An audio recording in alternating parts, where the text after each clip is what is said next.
Hello students, today we will solve question of exercise 6.3. So let's start with question number 1. Statement है in figure 6.39 sides QP and RQ of triangle PQR or are produced to points S and T respectively. If angle SPR is equal to 135 degree and angle PQT is equal to 110 degree, find angle PRQ. तो आपके पास ये figure है, figure number 6.39. ये question number 1 का figure है. यहाँ आपको ये बोला गया है कि आपके पास एक ट्रायंगल है PQR. PQR एक ट्रायंगल है, आप देख सकते हैं कि एक ट्रायंगल है PQR. तो ये PQR ट्रायंगल की जो साइड है QP और RQ, उन साइड्स को प्रोड्यूस किया गया है two point S and T. तो आप देखिए ये जो साइड है QP साइड को हमने क्या किया है, प्रोड्यूस. कहाँ तक प्रोड्यूस किया है, टू द पॉइंट S. और ये साइड आप देख सकते हैं RQ साइड को भी हमने प्रोड्यूस किया है टू द पॉइंट T. तो सबसे पहले आपके पास एक ये सिंपल ट्रायंगल थी PQR, फिर हमने उनकी साइड्स को प्रोड्यूस किया है, QP साइड को प्रोड्यूस किया है, RQ साइड को प्रोड्यूस किया है. उसके बाद आपके पास एंगल SPR है 135 डिग्री. एंगल SPR, तो ये आपका एंगल है 135 डिग्री. PQT एंगल है PQT 110 डिग्री. और आपको फाइंड आउट करना है, फाइंड एंगल PRQ. तो PRQ एंगल आप देख सकते हैं कहाँ है, PRQ, यानी कि आपका ये एंगल जो है, ये एंगल आपका PRQ एंगल है. ये एंगल आपको फाइंड आउट करना है. तो चलिए स्टार्ट करते हैं इस क्वेश्चन का सॉल्यूशन. तो यहाँ मैंने एक ट्रायंगल लिया है. सबसे पहले मैं इसकी साइड को, QP साइड को प्रोड्यूस कर रही हूँ टू द पॉइंट S, और RQ साइड को भी प्रोड्यूस कर रही हूँ टू द पॉइंट T. और यहाँ आपके पास एंगल आपको गिवन है SPR एंगल आपको गिवन है 135 डिग्री. और आपको PQT एंगल गिवन है, यहाँ एंगल आपके पास है 110 डिग्री. और आपको फाइंड करना है, फाइंड एंगल PRQ, यानी कि आपको ये एंगल फाइंड करना है. ये एंगल की वैल्यू आपको फाइंड आउट करनी है PRQ एंगल की. तो सबसे पहले आप एक चीज़ नोटिस करें कि ये आपकी QP साइड थी ट्रायंगल की, और आपने इसको प्रोड्यूस किया टू द पॉइंट, इस साइड को प्रोड्यूस किया टू द पॉइंट S. और आपके पास ये एक स्ट्रेट लाइन है, ये जो है ये आपके पास एक स्ट्रेट लाइन है. तो स्ट्रेट लाइन है तो ये आपका ये एंगल कितना बनेगा, 180 डिग्री. स्ट्रेट लाइन का एंगल 180 डिग्री होता है. तो इससे आप ये इसको एंगल 1 नेम दे. Angle 1 plus 135 is equal to 180 degree. आप ये ले सकते हैं लीनियर पेयर. तो आपके पास यहाँ एंगल 1 की वैल्यू आ जाएगी 180 minus 135 degree. Angle 1 is equal to 45 degree. ये आपने लीनियर पेयर यूज़ कर लिया. नेक्स्ट आप ये देखें कि ये 110 डिग्री एंगल है, इस एंगल को आप नेम दे दें एंगल 2 का. तो आपके पास 110 plus angle 2 is also 180 degree. ये भी आपका लीनियर पेयर है.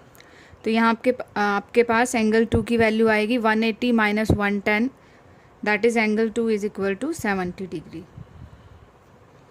अब हमारा मेन क्वेश्चन क्या है, हमें कौन सा एंगल फाइंड करना है, PRQ. तो अब आप यहाँ एंगल सम प्रॉपर्टी यूज़ करें. एंगल सम प्रॉपर्टी क्या है कि ट्रायंगल के तीनों एंगल का सम आपका 180 डिग्री होगा. तो using angle sum property,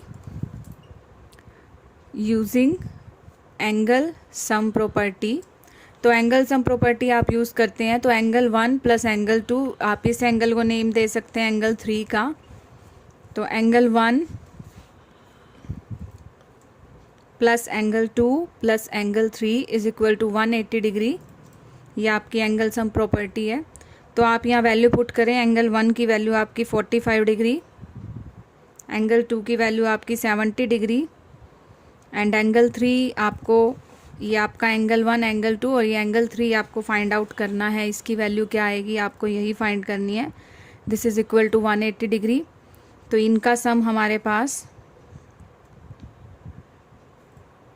115 degree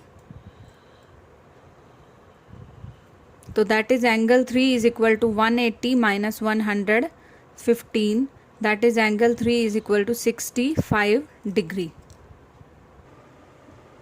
question number 2 statement है हमारे पास, in figure 6.40 angle x is equal to 62 degree, angle XYZ is equal to 54 degree.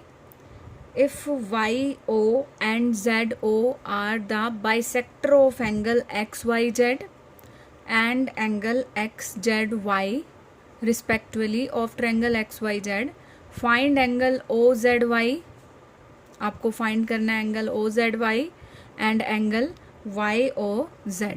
तो ये आप फिगर देखें 6.40, ये आपके पास ट्रायंगल है XYZ। तो इस ट्रायंगल में आपके पास एंगल X है 62 डिग्री, जो कि आपको स्टेटमेंट में यहाँ गिवन भी है, angle X is equal to 62 degree, और एंगल XYZ है 54 डिग्री। तो एंगल XYZ, तो आपका ये कंप्लीट एंगल है XYZ, ये आपका 54 डिग्री है। तो आपके पास जो ट्रायंगल XYZ है उसके 2 एंगल गिवन है 62 डिग्री एंड 54 डिग्री, ये कंप्लीट एंगल है। थर्ड एंगल हमारे पास जो ये Z एंगल है ये हमें गिवन नहीं है, ये इस एंगल को आप कह सकते हैं XZY, ये एंगल हमें गिवन नहीं है, बट हम ये एंगल फाइंड कर सकते हैं बाय एंगल सम प्रॉपर्टी। तो एंगल सम प्रॉपर्टी यूज़ करके हम Z एंगल फाइंड कर सकते हैं। उसके बाद इसने हमें ये बोला है कि जो ये YO है, YO is the bisector of angle XYZ। तो आपका जो ये एंगल Y है XYZ, ये एंगल है, इस एंगल को बाइसेक्ट कर रही है YO is the bisector of angle XYZ, और ZO is the bisector of angle Z। Angle Y का बाइसेक्टर है YO और एंगल Z का बाइसेक्टर है ZO। तो आपको ये फाइंड करना है एंगल OZY, आपको एंगल OZY फाइंड करना है, OZY यानी कि ये एंगल। ऑल्सो आपको YOZ एंगल फाइंड करना है, YOZ मतलब YOZ, ये आपका एंगल। तो इसका सॉल्यूशन करते हैं हम। तो सबसे पहले मैंने यहाँ एक ट्रायंगल ड्रॉ किया है, ट्रायंगल XYZ। इसका angle X 62 degree, angle Y 54 degree, angle Z हमें नहीं गिवन, लेकिन बेटा हम इसकी वैल्यू फाइंड कर सकते हैं using angle sum property. Angle sum property अगर हम यूज़ करें तो angle X plus angle Y plus angle Z is equal to 180 degree. तो आपके पास 62 plus 54 plus angle Z is equal to 180 degree, 62। तो ये आपका ऐड होके आएगा 116 degree plus Z is equal to 180 degree. So we get angle Z is equal to 180 minus 116 degree. So angle Z is equal to you get 124 degree, sorry only 64 degree. 64 degree आपका angle Z हुआ। तो ये आपके पास angle Z की भी value आ चुकी है 64 degree. अब उसके बाद हमें स्टेटमेंट में गिवन है कि YO is the bisector of angle Y। तो आपका जो ये एंगल Y है आपको इसका बाइसेक्टर लेना है, YO is the bisector of angle Y। Bisector का मतलब होता है कि आपका जो ये एंगल है, ये जो एंगल है इसके 2 इक्वल पार्ट्स हो जाएंगे। बाइसेक्टर मीन्स 2 इक्वल पार्ट्स, यानी कि जो YO है वो एंगल Y को 2 इक्वल पार्ट्स में डिवाइड कर रहा है, ये मीनिंग है बाइसेक्टर का। तो if YO is the bisector of angle Y, this implies these 2 angles are equal. ये दोनों एंगल आपके इक्वल हैं। तो दोनों एंगल की वैल्यू आपकी होगी 27 डिग्री। तो 54 डिग्री ये कंप्लीट एंगल है और ये दोनों एंगल इक्वल हैं, तो it means both angles are of 27 degree. इसके बाद अगर आप एंगल Z का भी बाइसेक्टर लेते हैं ZO, तो ये भी एंगल Z का बाइसेक्टर है, तो ये दोनों एंगल भी इक्वल डिवाइड हुए और एंगल Z की वैल्यू है 64 डिग्री। तो इट मीन्स ये दोनों एंगल्स आपके क्या बनेंगे, कंप्लीट एंगल अगर 64 डिग्री है तो ये हाफ हाफ डिवाइड हो गए, तो 32 डिग्री एंगल एक हो गया, 32 डिग्री एंगल सेकंड हो गया। तो हमसे क्वेश्चन ये पूछा गया था इसमें, find angle O Z Y. आपको फाइंड करना है एक angle, find angle O Z Y, O Z Y angle find करना है, और आपको एंगल फाइंड करना है also why O Z.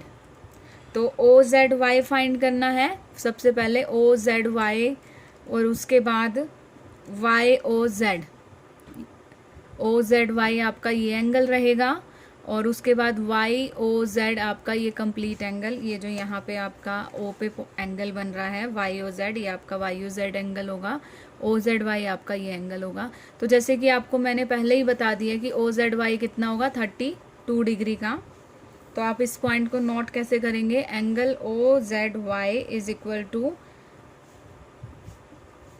Angle Z by two, angle Z का हाफ। एंगल जेड आपका 64 है, 64/2 दैट इज 32 डिग्री। और अभी आपको सेकंड एंगल कौन सा फाइंड करना है, वाई ओ जेड। तो वाई ओ जेड आपका एंगल है, वाई ओ जेड ये एंगल है। तो ये एंगल आपका कितना आ रहा है, मैंने अभी बताया था 27 डिग्री। ये कौन सा एंगल है, O Y Z angle, O Y Z.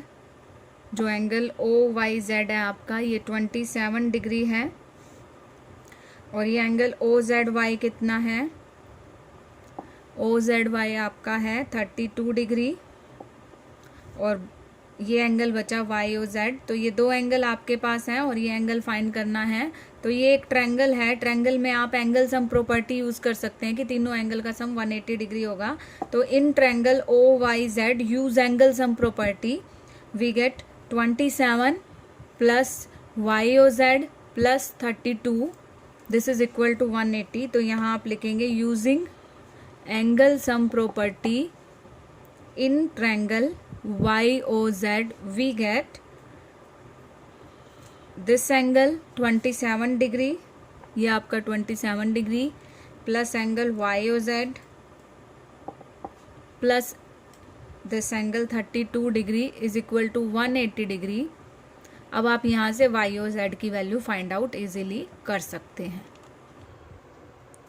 Question number 4, यहाँ हमें फिगर गिवन है, ये ट्रायंगल पी आर टी है। ट्रायंगल पी आर टी में आपको टू एंगल गिवन है, 95 डिग्री 40 डिग्री। यहाँ एंगल टी गिवन नहीं है। इसके बाद हमने यहाँ आर टी को प्रोड्यूस किया, आर टी को प्रोड्यूस किया एस पॉइंट तक, और पी टी को प्रोड्यूस किया क्यू पॉइंट तक, और ये क्यू एस को ज्वाइन कर दिया। तो ये एक ट्रायंगल और बन गई। ये आपको फिगर गिवन है, ये एंगल आपके पास 75 डिग्री है। एंड क्वेश्चन हमसे ये किया गया है कि find angle S Q T. आपको ये वाला एंगल एस क्यू टी आप देख सकते हैं यहाँ बनेगा एस क्यू टी, ये एंगल की वैल्यू आपको फाइंड करनी है। तो सबसे पहले हम इस ट्रायंगल पे आते हैं। इसमें हमें टू एंगल गिवन है, थर्ड एंगल हम फाइंड आउट कर सकते हैं इजीली। किसी भी ट्रायंगल के टू एंगल गिवन है तो थर्ड फाइंड करना बड़ी बात नहीं है। एंगल सम प्रॉपर्टी यूज़ करें, using angle sum property in triangle P R T. तो एंगल सम प्रॉपर्टी यूज़ करेंगे तो 95 degree plus 40 degree plus angle T is equal to 180 degree. तो यहाँ से आप एंगल टी की वैल्यू फाइंड आउट कर सकते हैं। तो ये आपका 135 degree plus angle T is equal to 180 degree. तो angle T is equal to 180 degree minus 135 degree that is 45 degree. तो ये आपके पास एंगल टी की वैल्यू आ गई। अगर ये एंगल आपके पास 45 डिग्री वैल्यू आई है तो आपका ये एंगल भी 45 ही होगा, क्योंकि ये एंगल वर्टिकली अपोजिट एंगल है तो इनकी वैल्यू भी इक्वल होगी। तो ये एंगल भी हमें मिल गया। हमने ये एंगल सम प्रॉपर्टी से निकाला और ये आपका वर्टिकली अपोजिट एंगल है तो इक्वल होंगे। तो आप ये चीज़ यहाँ मेंशन करेंगे कि जो हमारा एंगल पी टी आर है वो एंगल क्यू टी एस के इक्वल है। आप देख सकते हैं कि ये एंगल है आपका पी टी आर और ये एंगल है आपका क्यू टी एस। तो ये दोनों एंगल आपके इक्वल है because these are vertically opposite angle. तो पी टी आर एंगल आपके पास 45 है तो क्यू टी एस एंगल भी आपका 45 डिग्री ही रहेगा। तो आपके पास ये एंगल आ गया। अब आपको फाइंड कौन सा एंगल करना है, एस क्यू टी। तो एस क्यू टी एंगल आप फाइंड कर सकते हैं using angle sum property, because आपके पास जो ये ट्रायंगल है आपको इसके 2 एंगल गिवन है। अब थर्ड एंगल आपको फाइंड आउट करना है। तो एंगल क्यू आपको फाइंड आउट करना है। अब तो फिर से आप एंगल सम प्रॉपर्टी लें using angle sum property in triangle T S Q. तो एंगल सम प्रॉपर्टी यूज़ करते हैं तो 45 + 75 + angle Q is equal to 180 degree. यहाँ से आप एंगल क्यू की वैल्यू फाइंड आउट कर सकते हैं इजीली। क्वेश्चन नंबर 3 में जो हमारे पास फिगर है 6.41 फिगर है क्वेश्चन नंबर 3 के लिए। आपको यहाँ पे एंगल ये 35 डिग्री गिवन है और ये एंगल 53 डिग्री गिवन है और आपको फाइंड करना है फाइंड एंगल डी सी ई। तो डी सी ई एंगल आपका ये रहेगा, आपको डी सी ई एंगल की वैल्यू फाइंड आउट करनी है। तो सबसे पहले आप ये देखें कि ये 35 डिग्री का एंगल है तो आपका ये एंगल भी 35 डिग्री ही होगा, because these lines are parallel. आप देख सकते हैं कि A B is parallel to D E. A B जो है वो डी ई के पैरेलल है और पैरेलल लाइन्स हो तो आपके अल्टरनेट इंटीरियर एंगल इक्वल रहेंगे। तो ये एंगल 35 डिग्री है तो आपका ये एंगल भी 35 डिग्री ही होगा। तो आपके पास ये एंगल 35 डिग्री आ गया और ये एंगल आपका क्या है 53 डिग्री। और फाइंड आउट आपको करना है एंगल डी सी ई, यानी कि ये एंगल आपको फाइंड करना है डी सी ई। तो ये आपके पास एक ट्रायंगल है तो इस ट्रायंगल के आपके पास 2 एंगल है 53 degree and 35 degree alternate interior angle के रीजन से। तो आपके पास 2 एंगल है तो थर्ड एंगल आप फाइंड आउट कर सकते हैं using angle sum property. Angle C + 53 degree + 35 degree that is equal to 180 degree. तो इससे आपके पास एंगल सी की वैल्यू आ जाएगी।